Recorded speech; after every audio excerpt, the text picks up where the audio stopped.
I think we should stop letting President Johnson fight an armchair war from the White House and turn it over to our generals in Vietnam who know how to fight a war. Well, might I ask, exactly what would you give the generals that they don't already have, and what significant difference do you think it would make? I would give the generals the permission to go in there and, for one, to blockade Haiphong so we don't have to hit the supplies along jungle trails, lose our men, lose our aircraft, when we could easily blockade that port. I think we should bomb Hanoi. I think we should just hand over to them the prerogative and the initiative in handling the war as they see fit. These men are trained for fighting a war. They know how to do it. Right. Except that, as far as I remember American history, it's been a traditional principle that civilians exercise control over the military. Mr. Ross, if you want to refer to history, what would have happened if we had given General MacArthur the chance to go into Korea and wipe out the Red Chinese? We wouldn't have this problem right now. What other problems would we have? Are you prepared to send 2 million Americans to occupy China? The whole question is, I mean, what happens if you do win in North Vietnam? What happens if you do win in South Vietnam? What then? You're faced with the same problem. How are you going to find a popular government that's going to run the place? And have it turn into, eventually, a communist government. Is that your idea? Well, that doesn't terrify me quite as much as it seems to terrify some other people. Mr. Ross... We have had dealings with communist governments which have been quite cordial. Mr. Ross, perhaps you are not afraid of the communist menace. I'll put that in quotes if you like. However, I am. In 50 short years, the communists who started with 17 followers have enslaved 40% of the Earth's people and 25% of the Earth's land mass. This is more than Christianity can count standing after nearly 2,000, and you tell us there's nothing to worry about? How can you stand there, insult the intelligence of these students, feeding them... My apologies. Well, I think one reason that we're in Vietnam, if we'd pull out now with its communists, I think the Communist Party would spread more over the world than it is now. And I think, and two, it's better to fight the war in Vietnam than it is here in the United States. These people are really fighting on the opposite side, and why shouldn't these places be bombed and burned and the people rounded up and put into camps where they can't do the harm against our troops that we are trying to prevent them from doing? I think these people have to be screened. I think if they have to take them into captivity, so to speak, well, and screen the people and find out how they stand. I think it has to be done. But as far as people getting hurt in war, well, you're going to have women and children hurt in war. And back to this old point that the Air Force general was making some time ago when they drop bombs. Well, you're going to hurt friendly people. You're going to hurt people that you can't help but hurt.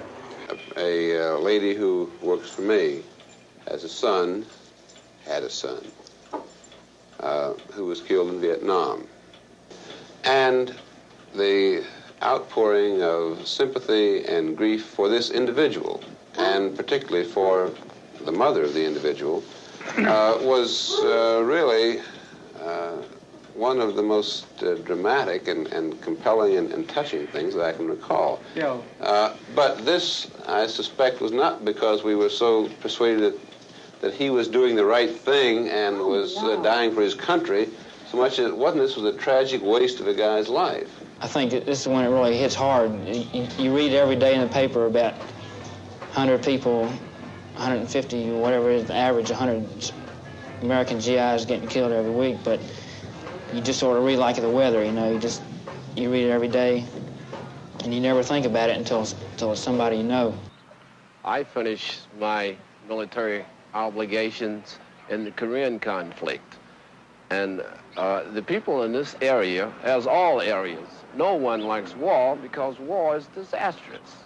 There isn't any gain in war whatsoever. Well, in talking to some of the people just at random, they feel that it is a lot of money being wasted abroad. I guess if I was faced by the draft board calling me, I'm not sure exactly what I'd do, but I think I can say definitely that if I were handed a gun and told to go shoot Vietnamese, North Vietnamese, Viet Cong, whoever, that this would be, to me, an immoral action, and I don't think I could bring myself to do it. My own personal position is that the war in Vietnam is unjust, unnecessary, and immoral, and I feel immoral participating in it. On the other hand, I have the problem of realizing the attitude of my parents, especially my father. I'm certain that he would consider any refusal of mine to participate as nothing but cowardice, a lack of patriotism. And it's a dilemma that I just hope I don't have to face, and there's a possibility I won't have to face it because I will be in school until I'm 26. I'm particularly concerned about what it's doing to the American character. What I observe is a growing indifference to suffering, a growing indifference to brutality, to killing. I observe in my own children, for example, that they cannot tell the difference between a fictional show like The Uncle Show and the evening news coverage of the Vietnamese War. There's a difficulty in distinguishing what is real and what is fictional in terms of suffering, and it seems to be that suffering is becoming something that we are accepting and not raising any real questions about. But now the thing about brutality you bring up. Why is it that you're concerned about brutality and the effect of it to our population in this war? And I never heard that topic either in the Korean or World War II. Is it suddenly this war which makes us makes us accept brutality with greater ease? Or is it not the total climate of our society with all the violence on TV, law, and in other media? I see no difference where this war is concerned and where other wars are concerned. War is immoral. I believe that, and in that sense of the word, I'm vigorously opposed to war. But I think the opposition that we find many times that is presented on moral grounds is perhaps in some cases a disguise for the overriding fear that people have of being involved in the war.